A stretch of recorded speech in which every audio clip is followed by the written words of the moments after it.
Welcome to episode 1 of the Creative Flow podcast. My name is James Joyce. Should we do last names? I don't know. Yeah, we can do that. My name is Cesar Gomez. Yeah. That was actually a pretty good intro, in my opinion. Thank you.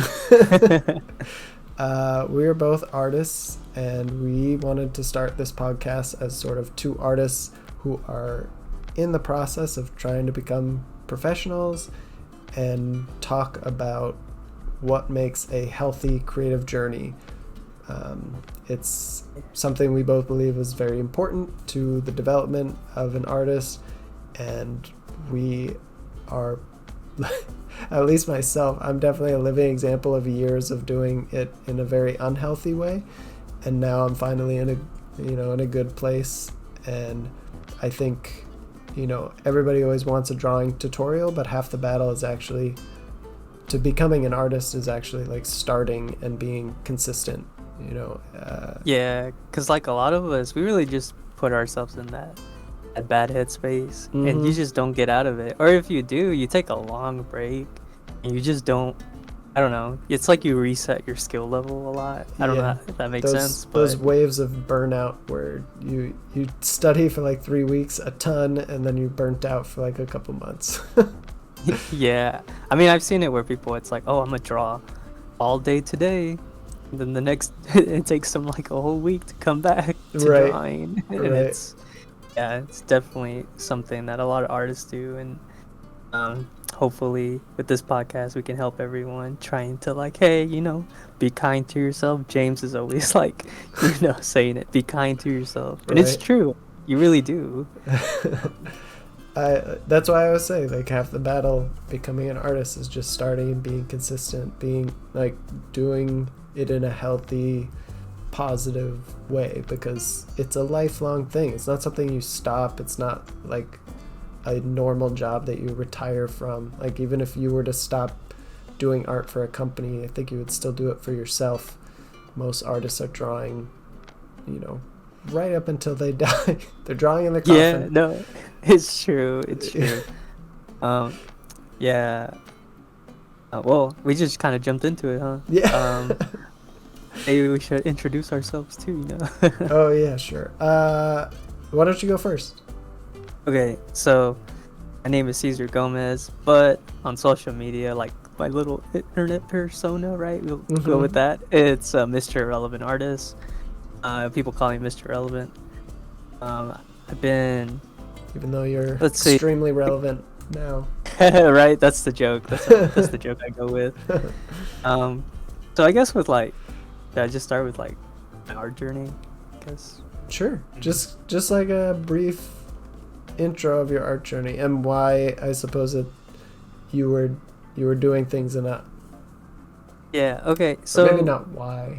God, I'm bad at this. So we'll get better at this, just FYI, but go ahead. It's cool. So for me, my art journey has been on this weird, like, up and downhill. Like, I did not take it seriously for a long time. When I graduated high school, I didn't really, like, do much with it. I was just like, oh, I'll doodle a little bit here and there. It's not until I, like, went to university and I started taking art more seriously with like, oh, I want to draw from memory. I want to draw characters. But during my years at university, I went into a program where it was more based on fine arts. And, oh dear. Picasso, your your impressionist painting, all that stuff. Yeah. And I kind of started hating art. Like, I didn't want to do that. Right. And I graduated. That's the traditional route that pretty much everybody goes into. Is they start you in like the super fine artsy stuff, which isn't bad. But no, it's not, because it teaches you like some good fundamentals right then and there. But those are just like the bare bones structure. The rest is a lot of mileage. And yeah, if you want to do like character design, they're just like, well, you can do that in 2 years after you're done. Exactly. Like drawing the most boring stuff ever. Yeah, and those whole... I mean, I don't regret going to art school and all that. That'll be a topic for another time. Exactly. Like, you kind of have to live with accepting the bad, even it I shouldn't say bad, but it's like, hey, you might think it was a mistake doing this route in your art journey, but it's not, because you know you build on top of it. Yeah. And so yeah, like that's my whole little background with art. Definitely, I finished uni, but now I'm more of like, hey, I'm trying to do this social media presence, and even though I've been on hiatus for a while, I'm still drawing. I still practice the little time I got. Yeah, that's me. I just do a little Nice. anatomy studies. Yeah, I know it. And Your drawings are great. thank We you. just before I do my thing, we met on TikTok. Just again, two bros trying to figure out how to draw and showing our stuff on TikTok, Yeah, trying to encourage so people, and we encourage yeah, each other.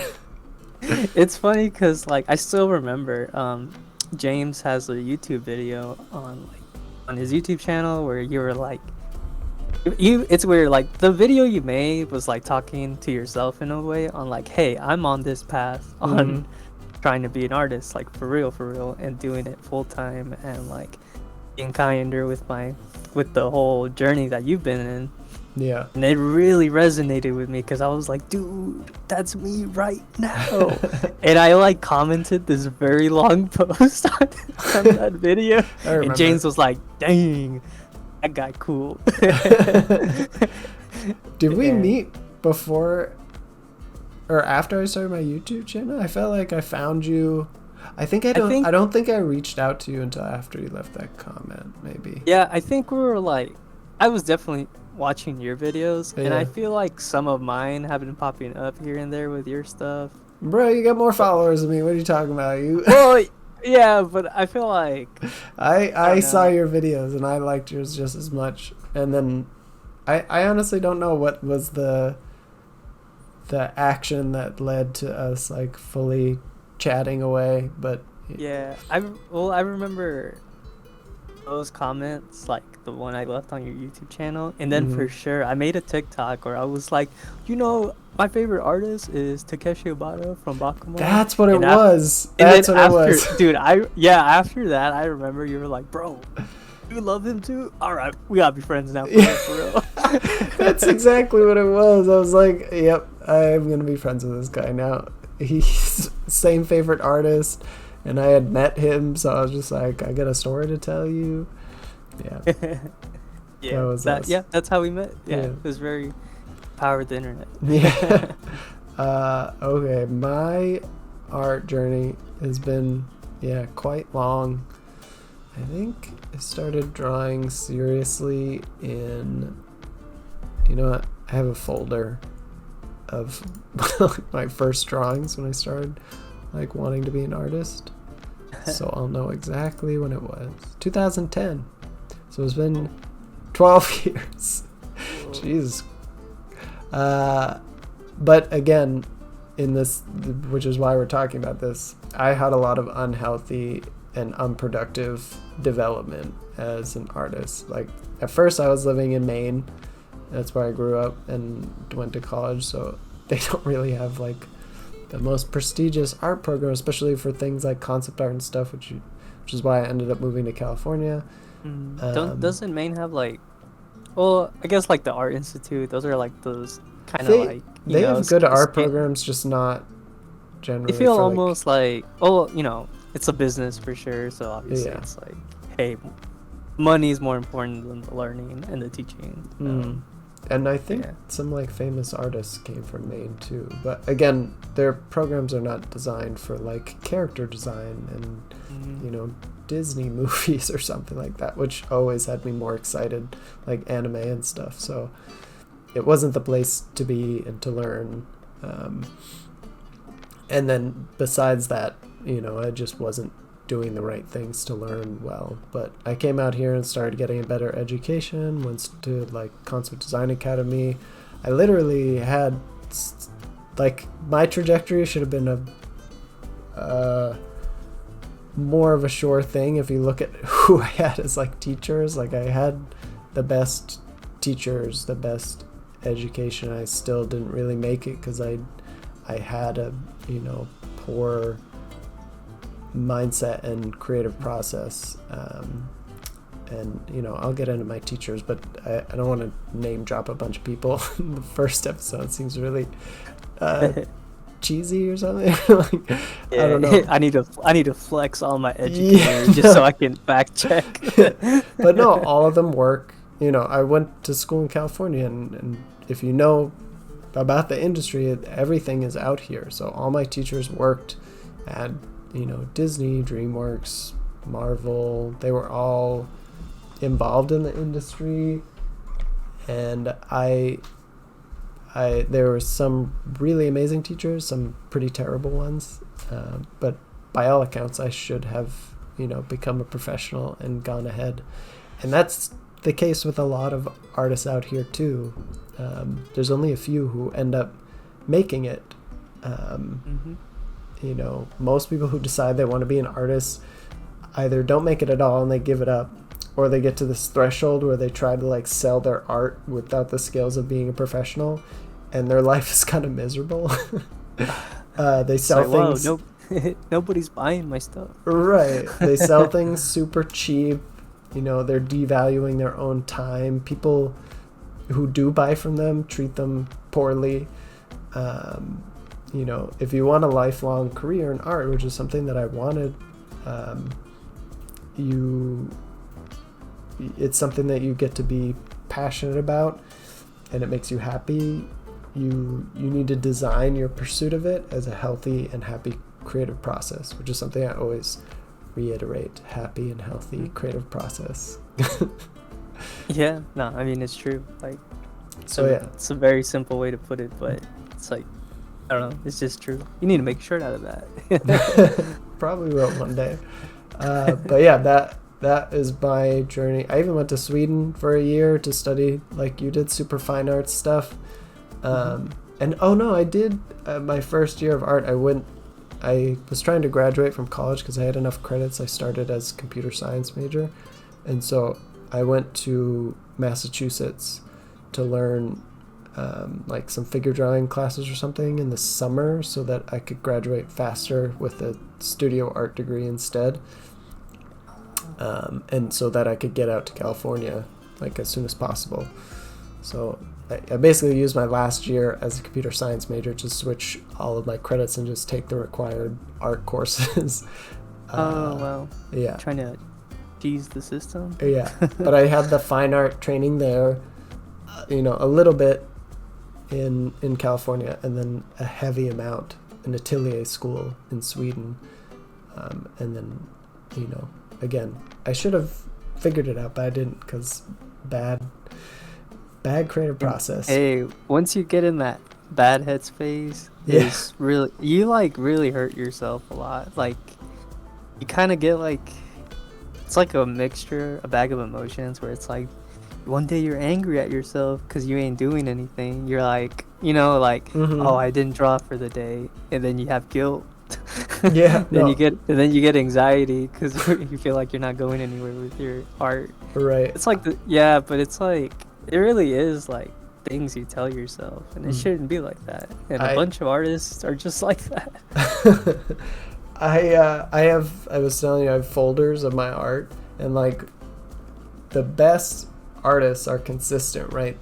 When I looked at Miles Johnson, he let out his folder of like everything that he worked on as he became a professional, and he consistently has a lot of work that he does every single year in each folder. But if you look at mine, it's like a lot of work in one year, and then like 100 drawings or some illustrations or whatever, and then another year where there's like 10. And it was just so fluctuated so much because there was all like you said, there was a periods of like burnout and where you'd work really hard, and the burnout somehow is always longer than the periods where you work hard. So you just never got the momentum that you needed to make really amazing work or to improve a lot. Yeah. So what do you think are some of the things that you struggle with like looking back on how you started and how you've had fluctuations in your journey? What do you think are some of the biggest challenges that you had? All right, so for me, okay, I know this is like a big thing that everyone, I don't want to say everyone, but like with me, I didn't show up for myself. Like, it's like I knew I wanted to keep drawing every day. And, you know, like I said, there's days where you just don't want to do it, which is fine, you know, but like, kind of adds up over time. It's like, oh, I'll do it tomorrow. I'll do it tomorrow. Tomorrow never comes. Right. And it really is a big thing. Like, just show up. I didn't show up for myself. And I feel like if I did earlier, if I was doing that earlier, I feel like my skill level would be way, way bigger now. But I think that's like one of the biggest things is just really just showing up. Consistency. And when I mean, you know, yeah, like honestly, if you could only do 10 minutes, do 10 minutes. Like, yeah, it just doesn't occur to you at the time. You're just like, if I can't do it for like an hour or two, that's not worth it or something. Yeah, because I remember when this hit me. I was working at a little fast food job called Burger King, right? And I was really miserable around that time because I felt like I was stuck in this weird loop of I go in, worked 11 hours, and that's like the whole day, right? And I came home very late, and I just, instead of drawing or doing anything, bro, I just watch Inuyasha or something for like 5 hours, and then it's like 2 a.m. in the morning, and you know I knocked out and wake up like an hour before I had to go to work, and you know wash my clothes and then just do the whole thing again. And you know I would feel miserable because it's like, wow, I have no art in my life anymore. And I don't know, it hit me really hard one day at work. I was like, dang, I'm not drawing anymore. I'm just really in this weird loop. And you know, like, you know, I look back at those days and I was like, wow, I should just really, like, you know, at least cut down on find little rooms that I could have, like, you know, squeeze in 30 minutes. Like, you know, I was waking up late, so I could have just, like, you know, woken up early and, hey, I got like 2 hours to draw now. But I didn't do it because I was really sad too. I was just like, dude, I don't want to do anything. But I know what you mean. I feel like I had some of that too. Yeah, I think that's me though, just showing up for yourself. What about you, James? I mean, I definitely had that problem not being consistent. I didn't have like a good habit. I definitely was always getting discouraged with my work, like thinking I suck, a lot of negative self-talk, where you just put yourself down. Even today, like there are like yesterday, literally, there are parts of me sometimes where like, I don't really want to become an artist. Is this really worth it? And it's literally just my brain being afraid and thinking I can't do it, translating into like, you don't really want to do this. Like you're trying to like convince yourself that you don't want it just so you don't feel bad when you don't, you know, make it or something. So it's just your brain twists. Your brain is really like your worst enemy. Like, it's not built to make you overcome these things. It's built to make you be very comfortable and to survive. It's not built for success and like putting in the grind that you need, and not even like the grind that you see people talk about on TikTok and stuff, where people are hustling and not sleeping and stuff. Like, that's how you lead to burnout. Yeah, like you can do this in a very consistent, healthy, easy way for yourself. And the hardest part is just dealing with all the oddities of your brain and how it will just get you to stop doing things and not be consistent. But if you can, you know, generate a habit, I won't get into that now, but like starting small and doing all the right things to make a good habit, like you can be consistent and be happy, and it will come eventually. That growth will compound over time. Yeah, I mean, like honestly, there's so many. I swear, everyone has probably heard this before. When artist is, your favorite artist, he's like, Mm-hmm. "Oh, what do you do? Just practice." Well, they probably do mean like, hey, build that good small habit of practicing a little bit. Right. And that's probably what they meant. It's not just, oh, just get good, just do it. Oh my gosh. Some professional artists just forget. It's called the curse of knowledge. It's they forget what it's like to be a beginner. So a lot of the advice that they give out, they don't remember what it's like anymore, or they don't realize that they have done things to make themselves consistent. Like they may have had a schedule and they just totally forget that they had to do that for themselves when they were starting out, till now they're consistent and they just do it out of pure habit, right? Mm-hmm. There's a lot of that. I remember there's a lot of really common questions that happen a lot in the art space, especially if you go to a lot of like panels and listen to a lot of artists. Like you'll hear the same questions and artists will answer differently, but you'll hear a lot of the same answers, like how do you stay motivated? It would just be like, oh, you have to want it enough. And I'm just like, Yeah, that's the I most, hear that a lot. that's such a shitty answer to tell a young artist. Like you have to want it, so if I don't want it enough, I'm not going to be good. That's bullshit. Like you just have to make Yeah. it into a habit. You have to train yourself to want it and do it in a healthy way, and they did that for themselves. They just don't remember. Yeah, like, it's funny because, like, when they say, you just want it really bad. Like, I always get reminded of, like, that hustle culture on TikTok where it's just like, you just gotta keep working. Like, just hustle every day. Grind If it you out. if you got room, if you got this extra hour, just do it. Cut out everything that you enjoy and just do it. I mean, there's some truth to it, right? Like if you're just going home and watching TV for 6 hours and that's all the time that you have, then yeah, you're probably not going to get anywhere. But you don't have to, cut it out completely and only be about the hustle and grind. Like you can do both to an extent. You can enjoy yourself with some entertaining stuff, and you can do the work, and you can be positive and kind to yourself through that whole process. It doesn't have to be like a strict hustle that like makes you really depressed just so you can become a better artist, make more money. Like there are better ways to go about it.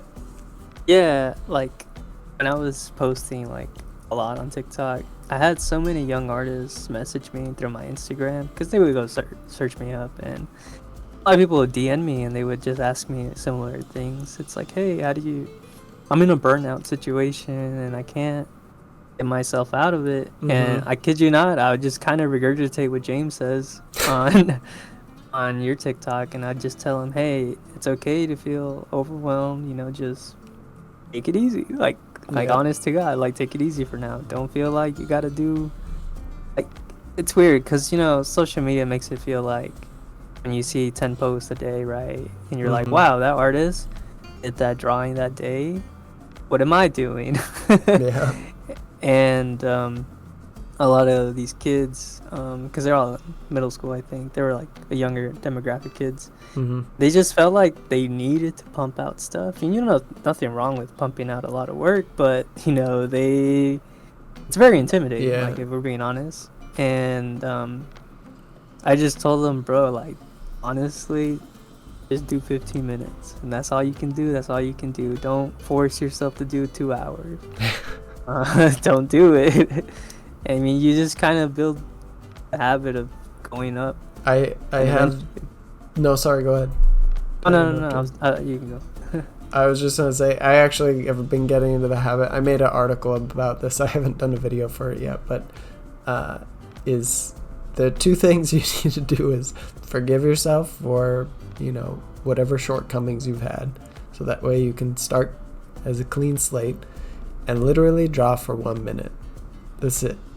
15 minutes is really easy for me too, but like some people really struggle. So literally draw for 1 minute, that's it. If you even need to go down to 30 seconds, do that too. 1 minute just sounds catchy, I guess.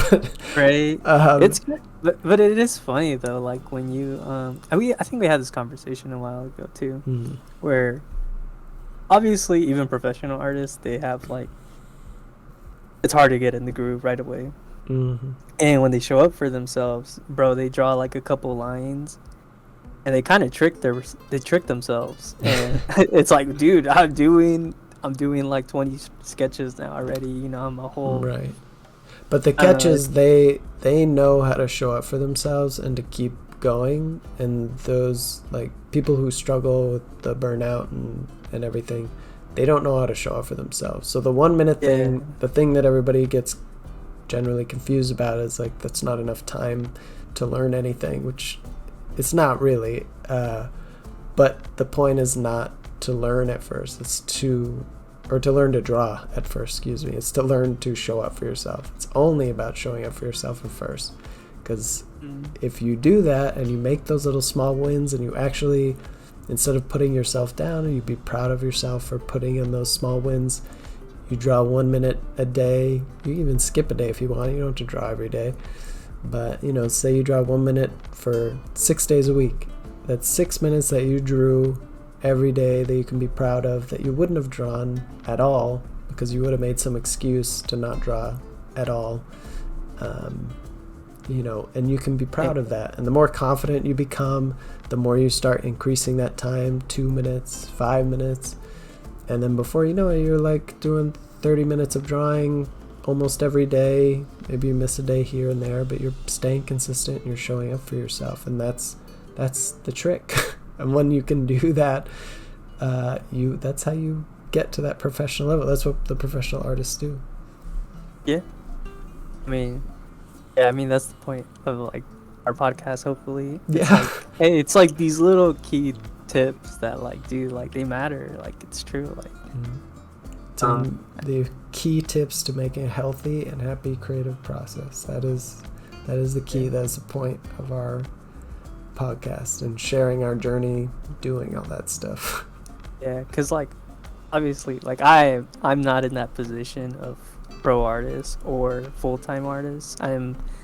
If anything, I'm kind of like whoever's listening. I have a job. I'm barely getting by. I get to draw a little bit here and there. I'm in intermediate level. Like I know a handful of fundamentals and I still need to sharpen up more. But like, hey, like I'm trying to figure it out too. Yeah, and we are gonna figure it out, and hopefully we can help other people along the way. Yeah. Okay, well that is our first episode. I hope everybody, or if you're listening, you enjoyed it. This was James and Caesar in our Creative Flow podcast.